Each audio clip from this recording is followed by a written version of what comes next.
ಬನ್ನೀಗ ನೋಡೋಣ ಈ ದಿನದ ರಾಶಿ ಫಲಗಳನ್ನ. ಮೊದಲಿಗೆ ಮೇಷರಾಶಿ. ಮೇಷರಾಶಿಯವರಿಗೆ ಇಂದು ಪ್ರಭಾವಿ ವ್ಯಕ್ತಿಗಳ ಜೊತೆಯಲ್ಲಿನ ಒಡನಾಟ ನಿಮಗೆ ಹೆಚ್ಚಿನ ಸ್ಥಾನಮಾನ ಜೊತೆಯಲ್ಲಿ ಸಮವಾದ ಆಯಾಸವನ್ನ ತಂದುಕೊಡಲಿದೆ. ಪ್ರತಿಭೆಗಳನ್ನು ಗುರುತಿಸಿ ಪ್ರೋತ್ಸಾಹಿಸುವ ನಿಮ್ಮ ಗುಣ ಎಲ್ಲರ ಮೆಚ್ಚುಗೆಗೆ ಪಾತ್ರ ಆಗುತ್ತೆ. ವೃಷಭರಾಶಿಯವರಿಗೆ ಯಶಸ್ಸಿನ ಮೆಟ್ಟಲಿಗೆ ಶತ್ರುಬಾಧೆ ಉಂಟಾಗಲಿದ್ದು ಇದರಿಂದಾಗಿ ಮಾನಸಿಕ ಅಸಮತೋಲನದ ಅನುಭವ ಉಂಟಾಗಲಿದೆ. ಶ್ರಮಜೀವಿಗಳಿಗೆ ಉತ್ತಮ ಆದಾಯ ಇರುತ್ತದೆ. ಆರೋಗ್ಯದ ಕಡೆಗೆ ಗಮನ ಇರಲಿ. ಮಿಥುನ ರಾಶಿ. ಈ ದಿನ ನೀವು ಮಾಡುವ ಕೆಲಸಗಳು ನಿಮ್ಮ ಅದೃಷ್ಟವನ್ನು ಪರೀಕ್ಷಿಸಿಕೊಳ್ಳುವಂತಾಗುತ್ತದೆ. ಹಿರಿಯರ ಆಶೀರ್ವಾದ ಎಲ್ಲ ಕಾರ್ಯಗಳು ಜಯವನ್ನು ತಂದುಕೊಡಲಿದೆ. ಹಣದ ವಿಷಯದಲ್ಲಿ ಸ್ವಲ್ಪ ಜಾಗರೂಕರಾಗಿ ಇರಬೇಕು.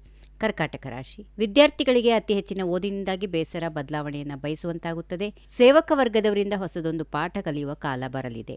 ಸಿಂಹರಾಶಿ. ನಿಮ್ಮ ಮನಸ್ಸಿನಲ್ಲಿ ಯಾವುದೇ ರೀತಿಯ ಗೊಂದಲಗಳು ಇರೋದಿಲ್ಲ. ಸ್ಪರ್ಧಾತ್ಮಕ ಭಾವನೆಯಲ್ಲಿ ಇರುವವರಿಗೆ ನಿಮ್ಮ ಗೆಲುವಿಗೆ ಸಿಹಿ ಸಿಗುತ್ತದೆ. ಇದು ನಿಮಗೆ ಅಚ್ಚರಿ ಮೂಡಿಸುತ್ತದೆ. ಕನ್ಯಾ ರಾಶಿ. ಮಾನಸಿಕ ಧೈರ್ಯ ಸಾಮರ್ಥ್ಯ ಹೆಚ್ಚಿಸಿಕೊಳ್ಳಲು ಧ್ಯಾನ ಮಾರ್ಗದಲ್ಲಿ ಸಂಚರಿಸಿ. ಮನೆ ಕಟ್ಟುವ ಕೆಲಸಗಳು ನಿರ್ವಿಘ್ನವಾಗಿ ಮುಂದುವರಿಯುವ ಬಗ್ಗೆ ಮಹಾಗಣಪತಿಯಲ್ಲಿ ಪ್ರಾರ್ಥನೆ ಮಾಡಿ. ಸಂತಾನದ ಸುದ್ದಿ ಆನಂದ ನೀಡುತ್ತದೆ. ತುಲಾ ರಾಶಿ. ಕೌಟುಂಬಿಕವಾದ ಗೌಪ್ಯತೆಯ ವಿಚಾರ ನಿಮ್ಮಿಂದ ಇನ್ನೊಬ್ಬರಿಗೆ ತಿಳಿಯದಂತೆ ಜಾಗ್ರತೆ ವಹಿಸಿ. ಹಳೆಯ ಸ್ನೇಹಿತರೊಂದಿಗೆ ಸಂಪರ್ಕದಲ್ಲಿರುತ್ತೀರಿ. ಅವರುಗಳೇ ನಿಮ್ಮ ಕಷ್ಟ ಕಾಲದಲ್ಲಿ ಸಹಾಯಕ್ಕೆ ಬರುವ ವ್ಯಕ್ತಿಗಳು ಆಗುತ್ತಾರೆ. ವೃಶ್ಚಿಕ ರಾಶಿ. ಸಾಲಗಾರರ ಕಿರುಕುಳ ಅಧಿಕ ಆಗುವ ಲಕ್ಷಣಗಳಿವೆ.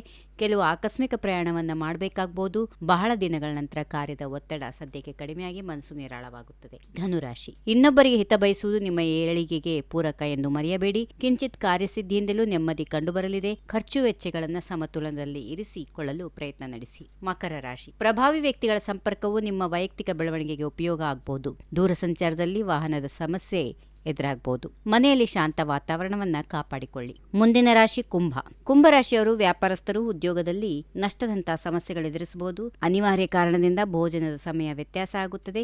ಸಿಹಿ ತಿನಿಸು ತಯಾರಕರಿಗೆ ಬೇಡಿಕೆ ಹೆಚ್ಚಳ. ಇನ್ನು ಕೊನೆಯದಾಗಿ ಮೀನರಾಶಿ. ಪ್ರಾಣ ಮಿತ್ರರ ಸಹಕಾರದಿಂದ ಜೀವನ ಮಟ್ಟದಲ್ಲಿ ಉನ್ನತ ಸ್ಥಾನವನ್ನು ಮುಟ್ಟುವುದಕ್ಕೆ ಸಹಾಯವಾಗುತ್ತದೆ. ಗುರು ನಿಂದನೆಯಂತ ಪಾಪದ ಕೆಲಸ ಮಾಡಬೇಡಿ. ಕಳೆದುಕೊಂಡ ವಸ್ತು ಪುನಃ ನಿಮ್ಮ ಕೈ ಸೇರಲಿದೆ. ಹೀಗಿವೆ ಈ ದಿನದ ರಾಶಿ ಫಲಗಳು. ಸರ್ವರಿಗೆ ಶುಭವಾಗಲಿ. ಶುಭ ದಿನ. ನಮಸ್ಕಾರ. If you like this video ಬೇಗ ಲೈಕ್ ಮಾಡಿ, ಕಾಮೆಂಟ್ ಮಾಡಿ, ಶೇರ್ ಮಾಡಿ ಹಾಗೂ ಯೋಯೋ ಟಿವಿ ಕನ್ನಡವನ್ನು ಸಬ್ಸ್ಕ್ರೈಬ್ ಮಾಡಿ.